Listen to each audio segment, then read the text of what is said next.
Percobaan zat karbohidrat yang terdapat pada makanan. Di sini peralatannya sudah kami sediakan beserta dengan makanan-makanan yang akan diuji coba. Di sini ada biskuit, mentega, tepung terigu, beberapa butir nasi, kentang, gula, sepotong pisang, kemudian ada tahu putih dan putih telur. Landasan teorinya, ketika makanan-makanan yang mengandung karbohidrat ditetesi dengan iodin, maka dia akan berubah menjadi warna ungu sebagai bentuk reaksi yang terjadi ketika zat iodin bertemu dengan karbohidrat. Mari sama-sama kita uji coba. Sebelumnya, mari kita haluskan beberapa zat-zat makanan yang ada di sini. Seperti salah satunya adalah kentang ini, supaya lebih mudah ketika tercampur dengan iodin menimbulkan reaksi. Dan juga beberapa makanan lainnya.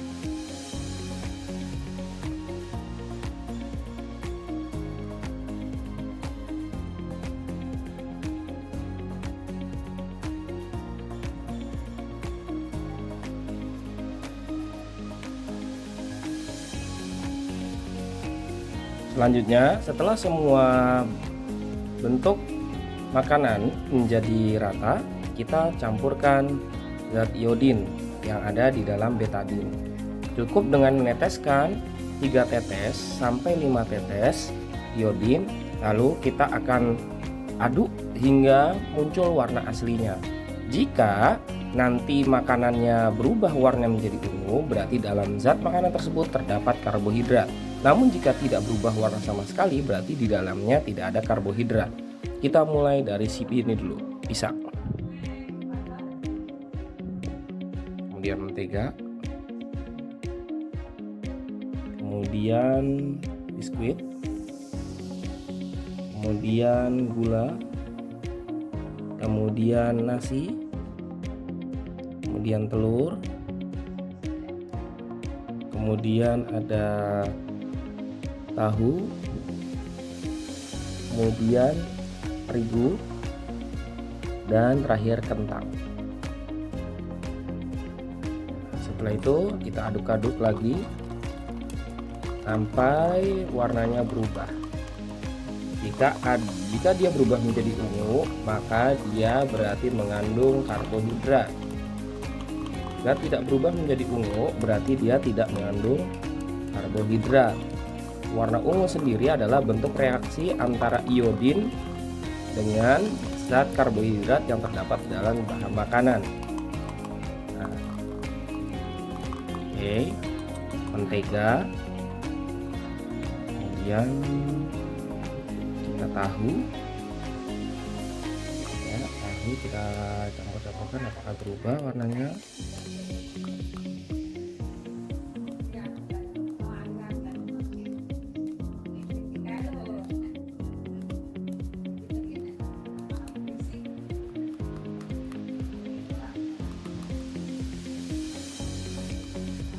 Kemudian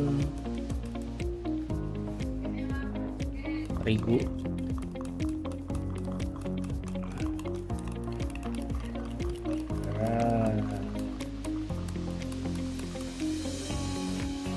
kemudian gula,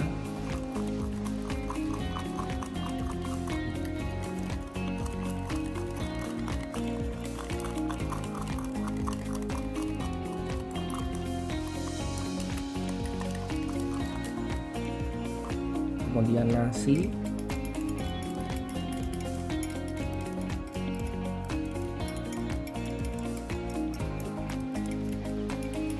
di sini nasinya saya tidak pakai banyak-banyak ya, hanya beberapa saja.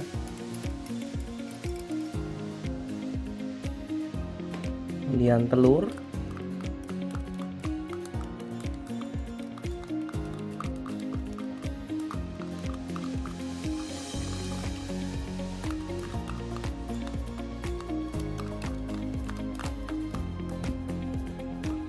dan yang terakhir, masih ada ini biskuit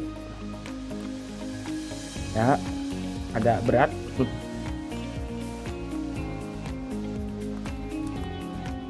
Dan terakhir adalah pisang ini.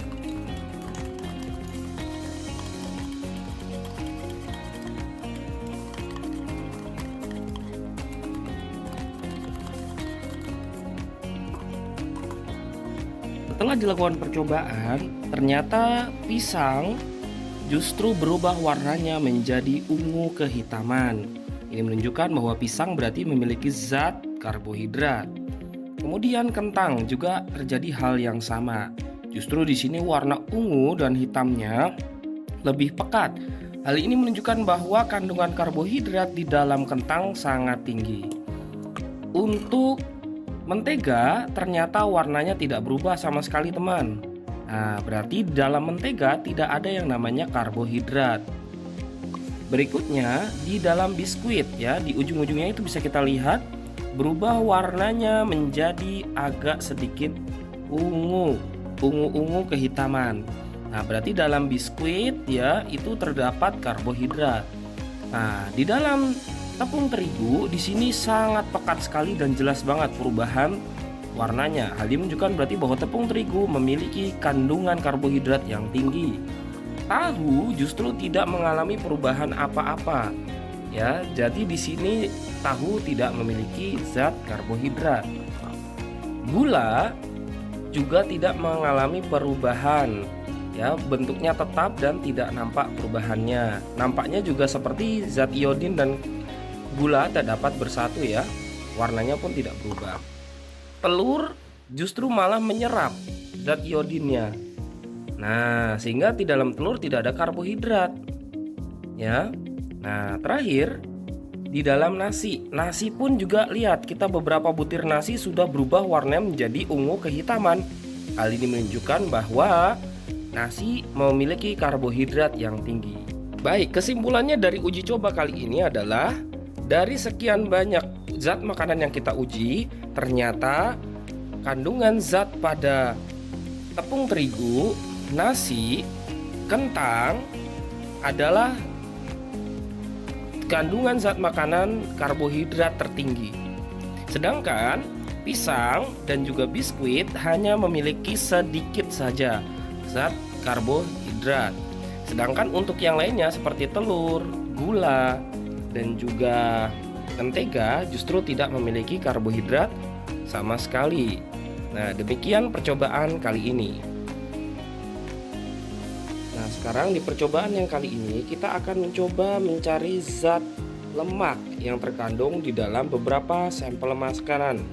Di sini ada santan, buah pepaya yang sudah dihancurkan, mentega yang sudah dicairkan, kemiri yang sudah ditumbuk halus, wortel yang sudah dihancurkan dan ditumbuk halus, susu, dan minyak goreng. Kira-kira ketika nanti diteteskan beberapa zat tersebut sedikit saja, lalu dioleskan ke kertas ya yang menjadi bahan samplingnya, apakah meninggalkan bekas minyak atau tidak. Nah, kita akan sama-sama mencoba. Tapi sebelumnya yuk kita lihat bagaimana proses pengambilan samplingnya.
Nah, setelah proses pengambilan sampel sudah selesai, proses berikutnya adalah kita biarkan selama 10 menit sampai zat yang tadi sudah ditaruh di dalam kertas ini mengering.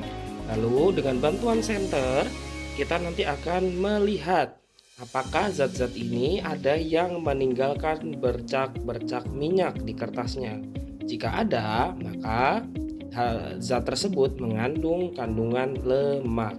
Kita tunggu 10 menit ya.